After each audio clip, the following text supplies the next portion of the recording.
నిఖిల్‌ని అక్కడ కొంతమంది కావాలని నువ్వు సింగిల్ అని చెప్పు, లేకపోతే లేదు బలవంతం వద్దు అంటూ పాపం చాలా విధాలుగా ఇబ్బంది పెడుతున్నారు. ఇక సర్లే చేసేది లేదా, చెప్పేది లేదు, ఏం లేదని చెప్పేసి yes I am single ready to mingle అని చెప్పేసి చెప్పేసాడు.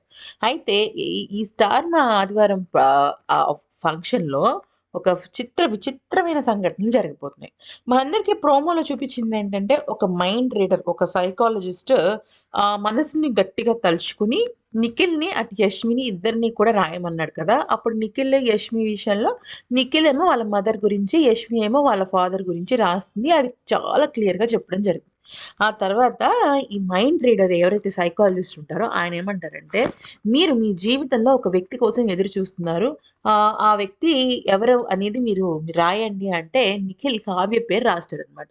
కావ్య పేరు రాయంగానే ఆ వ్యక్తి ఎవరైతే మైండ్ రీడర్ ఉన్నారో ఆయన వెంటనే టక్కున కావ్య ఇది చెప్తాడనమాట. అంటే ఐ మీన్ వాళ్ళ పేరు చెప్పంగానే ఇక నిఖిల్ షాక్ అయిపోతాడనమాట. అంటే ఇంత కరెక్ట్‌గా ఎలా చెప్తున్నారు?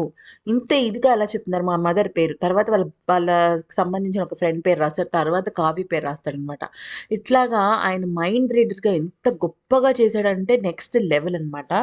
దాంతో నిఖిల్ కూడా ఎమోషనల్ అయిపోతాడు. ఎందుకంటే కావ్య విషయంలో నిఖిలే కాదు ఫ్రెండ్స్. ఏ లవ్వర్ అయినా సరే, ఏ ప్రేమికుడైనా సరే, ఏ ప్రేమికురాలైనా సరే తన ఆపోజిట్ అతని విషయంలో ఎమోషనల్ అవ్వాల్సిందే కదా! మరి అదే జరుగుతుంది.